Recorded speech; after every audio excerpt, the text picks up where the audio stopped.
excited to present this paper, particularly to this audience. This is joint work with John Gruber at MIT, Ben Handel from Berkeley, and Sam Kina, who's at Pickwell, the producer of the AI we're actually studying here.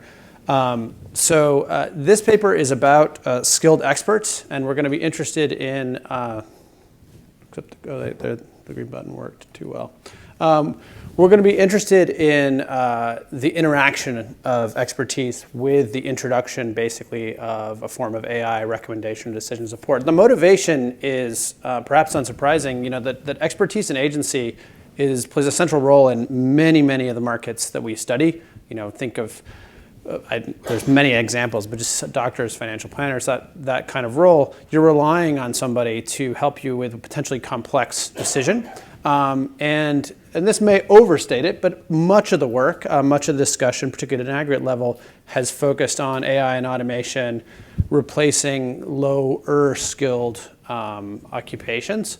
And I think that's somewhat in contrast of we might call it hype, but also the excitement of, you read, machine learning or AI can do X. It's usually something more and more complicated. Now, often it's not quite as production ready as you might think, but we're moving in that direction.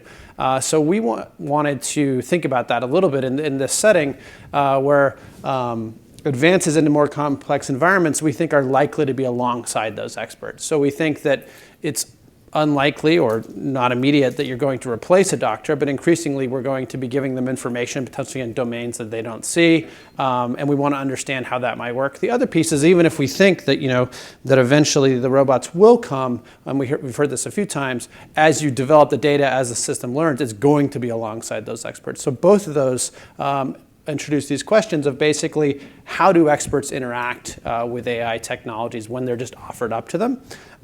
Do they efficiently synthesize those insights? And does changing recommendations distort any existing expertise or private information they might have? Okay. So we're going to study that in the context of the U.S. insurance market. Insurance brokers assisting consumers with what we're going to argue is a pretty complex choice, which is to project health and then map it onto the nonlinear budget set presented by insurance. Obviously doing this abroad, there's other ways to solve and do health reform. But in the U.S., we've adopted market-based health reforms that have an important role played by private insurance. So both the Affordable Care Act, or Obamacare, and before that, the Medicare Modernization Act, which basically provided drug coverage to seniors, rely on people shopping amongst private insurance plans. And at least implicitly, you need active, well-informed consumers to discipline the market. So that's sort of the theory. In practice, there's a large volume of literature basically showing insurance choice as a case study in choice error. It's used well beyond. People have no interest in insurance bring up health insurance choice as an example of kind of behavioral decision error. And so there's a potential solution, which is you have these skilled agents. In fact, traditionally in Medicare until recently, you had to talk to someone. Now, they might just do a cursory enrollment, but you have to talk to someone. Despite the role, we actually don't even have any evidence on whether these agents are effective experts in the first place, whether there's heterogeneity, and then what mechanisms underlie that skill. So on the way to addressing this question about AI, we're going to start by just asking how effective are these people who we have at large scale in the market trying to help people navigate these markets. And to do that, we're going to study Aon Hewitt's Medicare exchange. Basically, Aon Hewitt is a large HR firm. Remember the old man New Jersey's, that big Aon, they're everywhere. They offer for large employers a private insurance enrollment exchange. And we're going to study a pre-post design, which I'll talk a little bit about shortly, when they introduced a tool built by Pickwell, which is a decision support tool rolled out on this exchange and mandated in basically the interface used by the expert agents. And this is where I give the note that all the authors have an equity stake in Pickwell. This audience, there's lots more people from companies. When you do this in healthcare, it's like you're bought by big pharma immediately. But anyway, take that with a grain of salt as you will. What happened is that it was rolled out in a very limited way in 2015. So we basically can see these experts working in the absence of the tool. And then in 2017, there was required use, by which I mean it was built into the way they did enrollment. So they had to look at this score, which I'll describe in more detail shortly. And fortunately, for our case anyway, consumers, when they call, are randomized to agents. So we can basically recover agent skill without much fancy footwork. And we have very rich data on the agents, their effort, including call time and effort, the consumers themselves, so pretty detailed medical information on them, and then whether or not they used the tool. Okay. All right, so I actually accidentally sent a slightly longer version of the talk, so I'll be quick here since we don't need to restate things. Basically, what we find is, do skilled agents in the absence of AI make consistently good recommendations? No, we find large-scale heterogeneity. Secondly, when you introduce these recommendations, do they improve plan choices? We find, in fact, that they do, that you get a appreciable $280 per person reduction in cost. That's about 7% of healthcare spending for these seniors, so it's a relatively big number. We also note that we can measure re-enrollment, so we can actually have a measure of experience utility. That improves dramatically when people are put into these plans using the decision support. And then lastly, does it interact with agent skill? Yes, so we find that on average, signals are combined with existing expertise. So I'll show you this, but basically on domains that the expert might understand, like the network of doctors, but are not in the algorithm, that's going to be unchanged, even as they improve on the domains in which the AI is better, namely cost. But in the cross-section, we actually find that AI is a substitute for skill. So with the tool, you can take the lowest performing agents and make them give better recommendations at lower call times than the highest performers beforehand. Okay, so there's a lot of literature both in health and this area, but I'm going to skip over that for timeliness here. So as I mentioned, we're studying the Aon Navigators Exchange. It's the largest private Medicare exchange in the US. We're going to focus on the Medicare Advantage market, which I will describe quickly. I realize there's a lot of detail there, but it's about 40% of their overall market. You can also buy standalone prescription drug coverage and so-called Medigap insurance that basically fills in what the standard Medicare doesn't cover. To put in perspective who these kinds of people are, they're very large firms that contract with Aon to manage the exchange. So for example, all of AT&T's retirees are going to be in our sample using this exchange. They also offer this to commercial consumers. So for example, all Starbucks employees are going to be in here. They don't have that many retirees at this point. But, okay, so we're going to focus on Medicare Advantage. I'm not going to go into too much depth defending that here. We think it's an interesting case. A lot of the work to date has focused on prescription drug plans alone. They're a little bit cleaner for identification because it's easier to pin down what you need to spend. I know you're on a drug and you're going to keep spending it. We think that's interesting, but also that kind of misses the point because it's not insurance at that point. We're interested in the domains of insurance that are risk and distributions. And so Medicare Advantage is much more interesting because it covers the universe of care. And so any tool that's going to help you address that is going to have to take that detail into account. Okay? We could study that. This is just to give you an example of basically how it works. This is actually screenshots of the exchange. I realize this is very difficult to see for folks.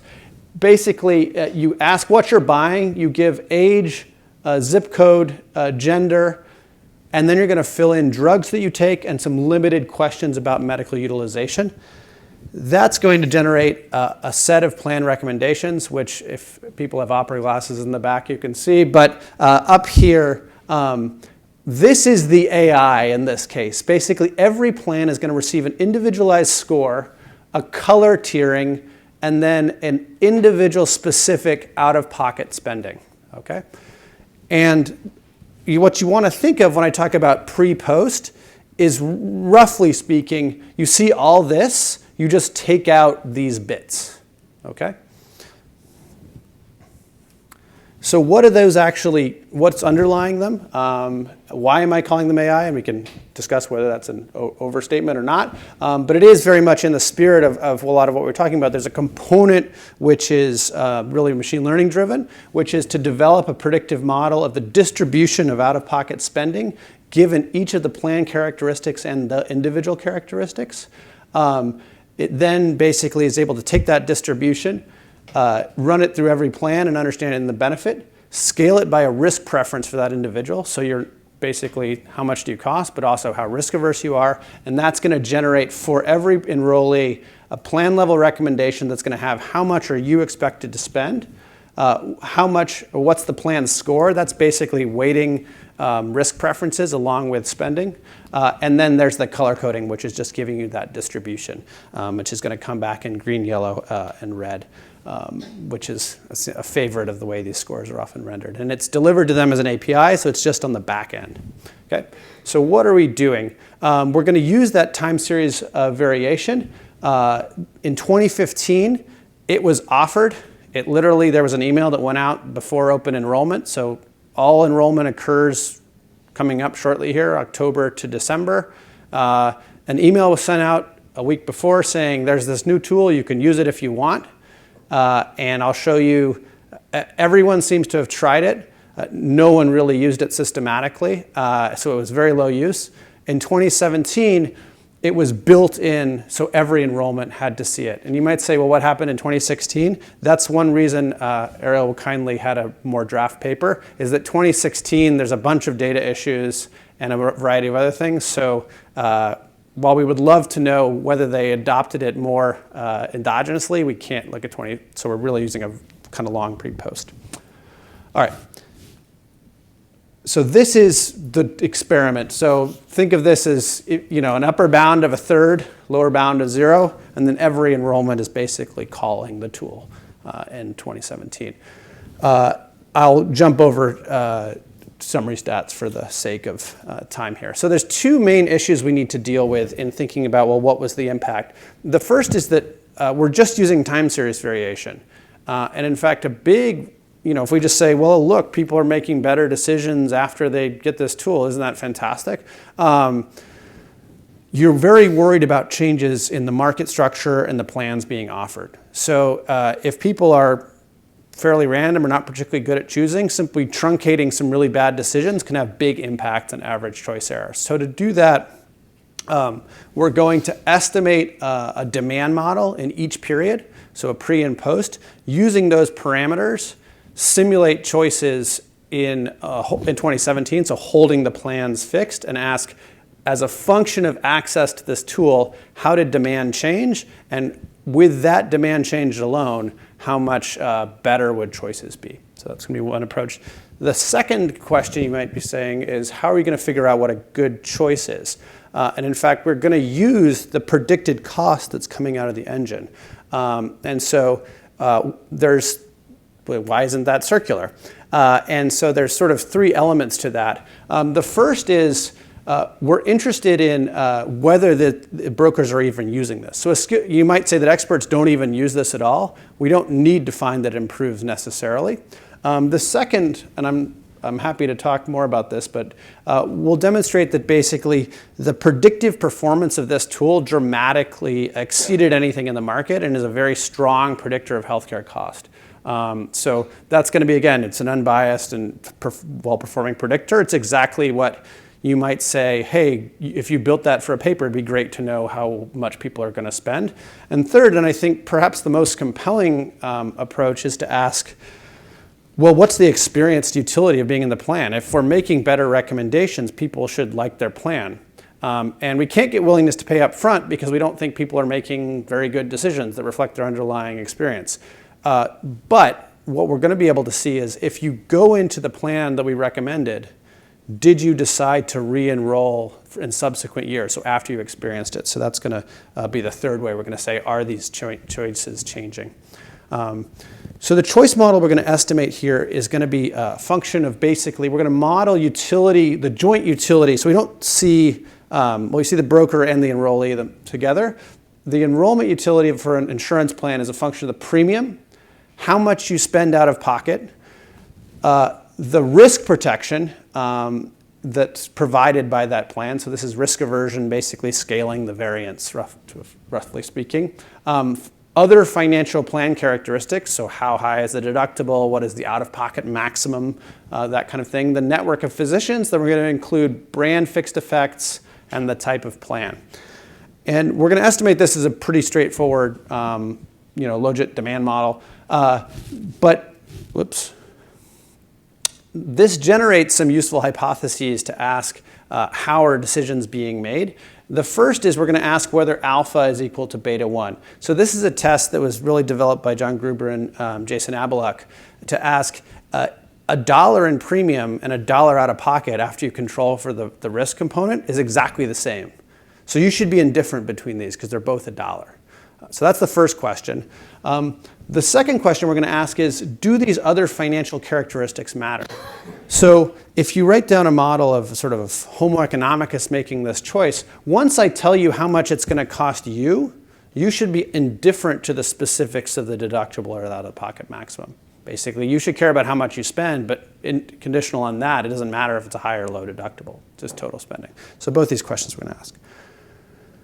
All right, so let me jump into the results as expeditiously as possible. So the first thing we do is we just estimate a model of choice error. So what is choice error? It's basically saying for each individual, what was the difference in expected out-of-pocket cost between the plan they chose and the plan that would have been the best for them. And we can do this different ways. It looks very, very similar, utility that. The first thing to notice, this is before any tools were available. You see large variation. So who you get on the phone seems to matter quite a bit. So moving from the 25th to the 75th percentile, actually goes this way because choice error is better, costs you an average of $350, okay? And that's about 10% of the total out-of-pocket spending, or put differently, if you want to scale this by the 23 million enrollees, that's a large loss simply from who you get on the phone. This is the skill heterogeneity and the sort of the full distribution of choice error. And so we're going to divide the population of agents into quintiles of their broker fixed effect. And we're going to keep using this, so remember this. We're basically separating this on baseline agent quality.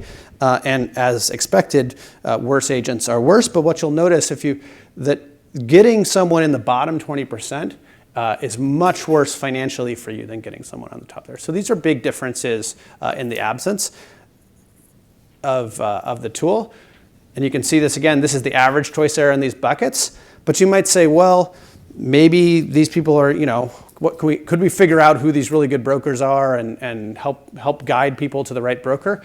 It's really interesting. The call time, so this is the amount of time they spend on the phone, no difference. They're not putting in more effort. The years of experience, almost identical. So on these really potentially important observable factors, we don't see any difference. And then the customers are the same. Again, this is a balance check. So, perfect. The balance check saying we did have randomization. So this leaves you thinking that, wow, these people are pretty different on ways that are much harder to observe. If you then estimate the demand model, you get a picture of where some of the errors are coming from. And I'll go to the full whole 9 yards here. The coefficient on the annual premium versus out-of-pocket, it's an order of magnitude larger on premiums. They're really weighting premium dramatically more. In fact, the risk penalty goes the wrong way. So a plan that exposes you to more risk is more likely to be chosen before. The deductible and the out-of-pocket maximum matter. The actuarial value number is actually the wrong way too. So plans that give you less coverage are more likely to be chosen, and then network matters. So this does not paint a picture that these skilled experts are solving the problem, and actually they're exhibiting the same kind of heuristic that I think at least I had sort of attributed, and you hear it said, is like, well, this is grandma making a mistake. This is people who are making thousands of enrollments, have been doing this for 4 years, are still making this exact kind of mistake. The model fits. This is the change basically between 2015 and 2017, if you sort of predicted the model in 2017 data. So this is the aggregate CDF improvement in choices. If we put that in numbers, this is where we basically take the 2015 simulation, so saying with demand, minus the 2017 actual amount, and that's the $280 average reduction in the population. And were these better choices? So again, we're saying you're saving money, but what you also see here is that this is the rate of exit, so basically turnover rate by the recommended level. And what you see is there's a strong upward slope. So moving someone from these red plans, of which about 40% of people were enrolling in 2015, to the top score is going to lower your turnover rate by 2.5 times, basically. What you also see if we estimate the demand model is that once they have access to this AI tool, the weight on premium and out-of-pocket is almost identical. The risk penalty goes the right direction. The deductible and out-of-pocket max are still significant, but they're much smaller. And the actuarial value coefficient goes in the right direction. Interestingly, and I'm not going to have time to go into too much to this, the network coverage stays almost exactly the same. And I was mentioning this is something that might matter to people, but it's not included in the algorithm. So what we're seeing here is that they're able to correct on the domains that are computationally burdensome, but it does not seem to be distorting what they might have more expertise in, which is I can ask, Ariel, what doctor do you have? Do you really care about that? That doesn't change dramatically there. Okay, I will then move very quickly to this last graph, because I like it to just wrap up. This is the distribution of the weight on the premium to the expected out-of-pocket cost. Here you can see, I told you it was hard to figure out who's a bad agent. You can see that this heuristic is a really good guide. That the lower performing agents are making these kind of heuristic decisions.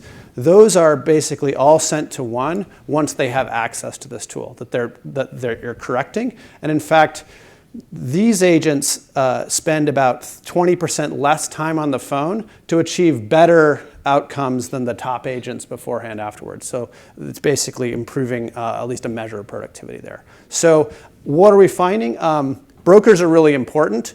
It turns out even though we're calling them experts, there's wide productivity heterogeneity, that the recommendations seem to exhibit heuristic decision making.